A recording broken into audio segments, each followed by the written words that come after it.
સુરતમાં વાહન વ્યવહાર મંત્રી હર્ષ સંઘવીના હસ્તે 100 નવી બસોનું લોકાર્પણ કરવામાં આવ્યું હતું. વનિતા વિશ્રામ ગ્રાઉન્ડ ખાતે કાર્યક્રમ યોજાયો હતો, જેમાં સ્લીપર કોચ અને ડિલક્સ એક્સપ્રેસ બસોને લીલી ઝંડી આપવામાં આવી હતી. આ સમગ્ર કાર્યક્રમમાં વાહન વ્યવહાર મંત્રી હર્ષ સંઘવી અને મંત્રી મુકેશ પટેલ ઉપસ્થિત રહ્યા હતા. સાથે જ ભાજપ શહેર અધ્યક્ષ અને સુરતના મેયર પણ આ કાર્યક્રમમાં ઉપસ્થિત રહ્યા હતા. મંત્રી હર્ષ સંઘવી અને મુકેશ પટેલ સહિત મહેમાનોએ બસોનું પૂજન કર્યું હતું. ત્યારબાદ હર્ષ સંઘવીએ કહ્યું હતું કે 13 થી 14 મહિનામાં 1620 બસો રાજ્યના નાગરિકોની સુવિધા માટે શરૂ કરાઈ છે. 27 લાખ મુસાફરો પ્રતિદિન એસટી બસમાં મુસાફરી કરે છે. આવનારા 12 મહિનામાં 30 લાખ યાત્રીઓ બસમાં મુસાફરી કરે તેવો ટાર્ગેટ છે. સામાન્ય નાગરિકોને અસુવિધાથી પોતાના વાહનોમાં મુસાફરી કરી શકશે અને આગામી દિવસોમાં વધુ 500 બસો મુસાફરોની સુવિધામાં રસ્તા ઉપર દોડશે. વડોદરા સહિતના ડેપોની બસને લોકાર્પણ માટે સુરત લાવવામાં આવી હતી. માત્ર લીલી ઝંડી બતાવીને ખાલી લાવવામાં આવેલી બસ ટ્રાફિક કરતી ફરી અને પોતાના ડેપોમાં ખાલી ગઈ હતી, જેથી ટ્રાફિકનો ભોગ બનેલા લોકોએ કહ્યું કે માત્ર તાઇફા કરવા માટે દૂર દૂરથી બસોને પણ બોલાવવામાં આવે છે. આજ રોજ સુરત ખાતેથી 100 નવીન બસોનું માનનીય વાહન વ્યવહાર મંત્રી શ્રી હર્ષ સંઘવી સાહેબ દ્વારા ફ્લેગ ઓફ કરવામાં આવેલ છે. આ 100 બસો અદ્યતન સુવિધાયુક્ત છે, જેમાં સ્લીપર બસ છે, 2x2 બસ છે, 3x2 બસ છે, જે અદ્યતન ટેકનોલોજી વાળી બસો આજથી પબ્લિકને સમર્પિત છે, જે આજથી ચાલુ થઈ જશે. જે આ બસો છે સુરત, તાપી, વલસાડ, નવસારી, ડાંગ, ભરૂચ જિલ્લાને આપેલી છે. અત્યારે હાલમાં 27 લાખ મુસાફરો મુસાફરી કરે છે નિગમની બસોમાં. આ તમામ હંમેશા આ જ રીતે હસતો રહે તે રીતે આપણે સૌએ સાથે મળીને આગળ વધવાનું છે.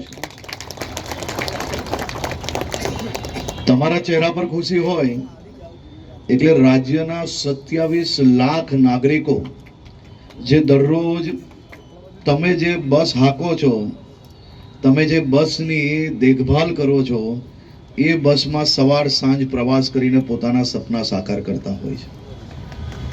આજે સુરત શહેર ખાતેથી દક્ષિણ ગુજરાતના અને ખાસ કરીને ગુજરાતના નાગરિકો માટે 100 નવી અત્યાધુનિક બસોનું લોકાર્પણ કરવામાં આવી રહ્યું છે. દાદાની સવારી એસટી અમારી ગુજરાતના ખૂણે ખૂણે ગુજરાતના નાગરિકોને પોતાના ગામથી શહેરો સુધી, મહાનગરો સુધી, પોતાને નોકરી માટે, ધંધાર્થી માટે, ભણતર પ્રાપ્ત કરવા માટે, આ તમામ લોકો જ્યારે ગામથી શહેર તરફ જવાનું હોય, શહેરથી પાછું પોતાના ઘર તરફ વળવાનું હોય, ત્યારે એમને કોઈ બી પ્રકારના પ્રાઇવેટ વાહનો ઉપયોગ ના કરવા પડે તે પ્રકારની વ્યવસ્થાઓ આપણે કરવા આગળ વધી રહ્યા છે. કુલ મલાવીને આ 13 મહિનાની અંદર મુખ્યમંત્રી શ્રી ભૂપેન્દ્રભાઈ પટેલના માર્ગદર્શનમાં આ ડબલ એન્જિન સરકાર દ્વારા ગુજરાત નહીં પરંતુ દેશના ઇતિહાસમાં પહેલી વાર આવું થયું હશે કે માત્ર 13-14 મહિનાની વચ્ચે 1620 નવી બસો રાજ્યના નાગરિકો માટે ખુલ્લી મૂકવામાં આવી. આટલા મોટા પાયે એસટી વિભાગમાં ભરતી આવે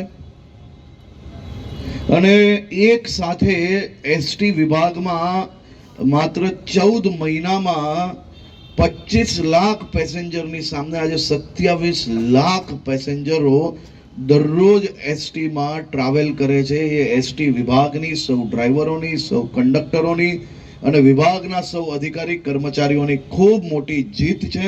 અને આપણે આ ટાર્ગેટ આવનારા 12 મહિનામાં આ 27 લાખનો ટાર્ગેટ આપણે 30 લાખ યાત્રીઓ સુધી પહોંચાડવા માટેનો આપણે જે સંકલ્પ લીધો છે, આ સંકલ્પથી સામાન્ય નાગરિકોએ પોતાના 4-વ્હીલ 2-વ્હીલ પર જવું આવવું નહીં પડે. જે સ્કૂટર પર, બાઇક પર ગામથી શહેરો સુધી જવું પડે, એ જ નાગરિક તમારી બસમાં બેસીને જ્યારે જશે તો એની આવવા જવાનો સુરક્ષિત યાત્રા થશે.